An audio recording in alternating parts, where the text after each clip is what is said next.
estamos chegando até você com o programa Essência da Família. Muita paz, muita alegria para o seu coração. Que bom que nós estamos juntos partilhando boas notícias. E como nós dissemos no programa passado, nós escolhemos nesse mês de fevereiro, frente a tantas questões que nos chegaram, falar como manter o olhar de esperança, não é? Mesmo quando as situações nos parecem tão difíceis. E nós estamos aqui com o Dr. Sebastião, que é psicólogo. Tudo bem? Boa tarde. Sebastião, que bom que você aceitou estar conosco, nos auxiliando nessa reflexão. Porque muitas pessoas foram deixando para nós recadinhos assim que o ano começou mal, o ano com muitas notícias ruins. É claro, todos nós ficamos em estado de sofrimento, né? Vendo uma tragédia como aquela em Brumadinho, a questão aqui no Rio, que nós fomos tão impactados, e claro, nacionalmente as pessoas viram os meninos, 10 meninos, né, que faleceram no incêndio. Depois, a morte do Boechat, que é um jornalista famoso, querido, que fazia parte da manhã de tanta e da noite de tantas pessoas. E as pessoas vão ficando com a sensação, vão escrevendo para nós, nossa, eu estou triste, ai, vai ser muito ruim, é um ano difícil. Como é que a gente mantém a nossa esperança e a nossa saúde mental para a gente acreditar que, peraí, o ano só está começando e os sofrimentos existem, mas eu posso permanecer, né, para além deles. Silvia, boa tarde aos ouvintes. É um tema interessante que você está trazendo para a gente aqui. Agora, nós temos que ter em mente uma coisa. Sim. Ou nós vivemos ou nós morremos. Toda mãe, apesar dela ter gerado um filho dentro da barriga dela, ela pensar em que esse filho ele vai vir com saúde, também passa pela cabeça dela que esse nascimento possa ocorrer com problemas. Sim. E ao longo do tempo, depois que a criança nasce, até hoje eu não encontrei nenhum pai, nenhuma mãe que fale com o filho sobre vida e morte. É assim uma coisa considerada tabu. E quando acontece em grandes proporções ou individualmente, como aconteceu com o Boechat, a pessoa assim, ela congela, porque ela vê que a morte existe. É um confrontamento que a gente faz de uma coisa que a gente mantém longe e às escondidas da gente. Isso. É isso. Teve uma vez que teve uma atriz de 80, morreu uma atriz de 80 anos, e uma outra de 84 foi vê-la. E no velório, assim, nossa, morreu tão jovem. Então, assim, é o olhar, né? Quer muito se distanciar desse valor.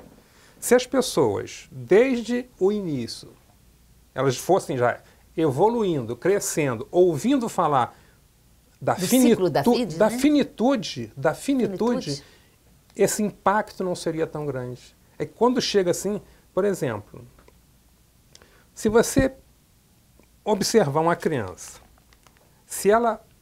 Difícil você ver uma família que leva uma criança para um velório, para ver um sepultamento. Não, deixa a criança aí. É como se a gente escondesse a morte. Mas nós, todos nós, até Cristo morreu. Sim. Mas revive em nós. Então nós temos que, ao longo do tempo, valorizar a vida, mas também não deixar de falar que um dia nós vamos ter que voltar para ele também. Interessante. Então, esse contato com a finitude ele é essencial para também nós termos essa percepção, né, de vida e de morte. Interessantíssimo. Por exemplo, eu trabalho lá na Paróquia Nacional de Lourenço, do Governador, eu atendo 43 suicidas. Um morreu. O primeiro que chegou para mim, ele concretizou o ato. Mas por quê? Quando ele me ligou, eu estava internado fazendo uma cirurgia. Então, quando eu fui ver a mensagem, eu não pude responder ele. E eu soube depois que ele morreu, eu fui ao sepultamento dele. E lá foi curioso que todo mundo falava da obra dele, o quanto ele fazia pela vida, mas ninguém olhava para ele e via, eu estou sofrendo. Então nós temos que ter esse olhar, ciente de que essa finitude ela existe. Eu tenho que aprender a olhar para o outro com os olhos de ser humano e de que sabe que as pessoas podem esconder o seu sofrimento. Quando esse sofrimento vem assim, muita gente chorando, muita gente sofrendo, gritando, isso remete, eu faço contato com aquilo de alguma forma que eu não queria fazer, mas ali não tem como negar, perfeitamente, mas desabrocha dentro de você. Isso. Eu me deparo com a situação que, e se fosse comigo? É isso que choca. E se eu tivesse lá? Por exemplo, não sei se você lembra, aquele desastre com o avião da TAM que teve, que caiu em São Paulo? São Paulo. Eu estava com passagem para aquele voo. Nossa. Então, é um Eu estava sobrevivente de eu estava fazendo um ido. curso em São Paulo, só que o meu curso acabou cedo, eu voltei num dia antes, no mesmo voo, no mesmo horário. Se acabasse na hora certa, eu hoje não estaria aqui falando com você. Então nós estamos assim, disponíveis para qualquer fatalidade. Sim. Hoje em dia você não pode garantir o quanto você vai ter de vida.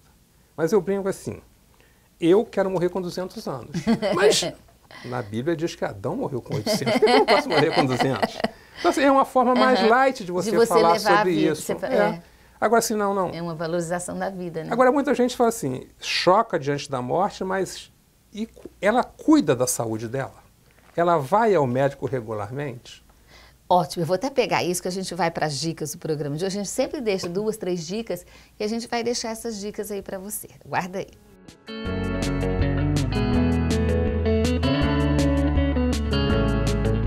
E nós vamos aí essas dicas, viu? Que ele está contando aí para nós que tem uma forma de se viver bem, né? Sabendo que temos essa vida e temos a vida que nos segue, é aquela vida que o próprio Jesus abriu o caminho para todos nós. Então, que importante é também valorizarmos o estarmos aqui agora para esse outro momento que um dia encontraremos com a graça de Deus, né?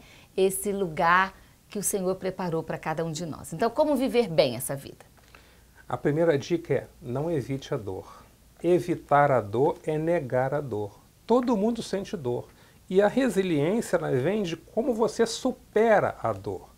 Se você quiser uma vida fácil e se desconectar de tudo aquilo que te traz sofrimento, você não vai se fortalecer internamente e não vai enfrentar.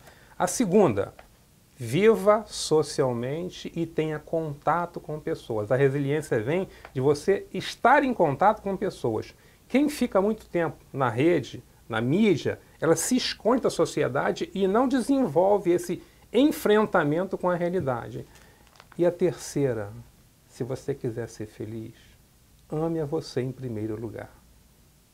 Porque se você se ama, você vai ser capaz de amar quem cerca você e vai viver bem em sociedade. Perfeito. Tá aí. Nós temos agora o quê? Compartilhar, fazer essa mensagem chegar a muitas pessoas. Doutor Sebastião, muito obrigada por ter vindo. Obrigada por nos fazer essa bela reflexão. Estou à disposição. Precisando, estamos às ordens. Tá bom. E um grande abraço para você. Curta, compartilhe, faça a boa nova, né? A esperança chegar a muitos corações. Um grande abraço para você.